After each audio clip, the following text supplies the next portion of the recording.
So welcome back to the channel. To those of you that are yet to subscribe, make sure you do what to click on the subscribe button, like and share. You know this bullish move is what we were anticipating for on AUD USD. I told you guys clearly that AUD USD will come to tap a level 0.6728, right? This was our target. You can clearly see it here.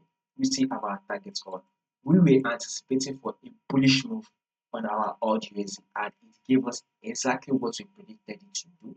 So in order to those of you that are yet to subscribe, click on that subscribe button now and click on the bell notification so you don't miss out on any updates. Why were we expecting this bullish move? It's very clear. When you zoom it out, you would want to know your trend. And what is your trend on this GBP AUD USD? It is very clear that this is an uptrend move. You can clearly see a series of higher high and an higher low, a series of higher high and an higher low. It is very clear that this is a movement to the upside. So let's assume this to be our high and our this is the higher low. This is also seen as the higher high and the higher low here, right?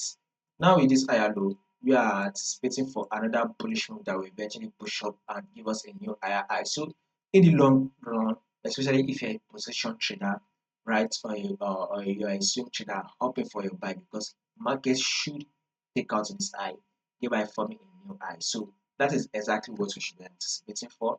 But for day traders, right, it will be best you actually look to closing your profits at this your resistance because markets most likely would react on this resistance level, thereby making it to drop. So for day traders, right, watch out for this level, which is your resistance. If you get your sell set up, go ahead and take your sell. If you also do not see your sales setup, it will be best you do not take your sales setup.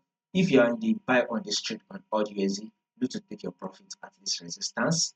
But for position traders and long-term traders, right, still go ahead and take your buy because in the long run, AUDUSD will break above this resistance level and it will continue to push up. More updates will be covered on this. So click on that subscribe button now.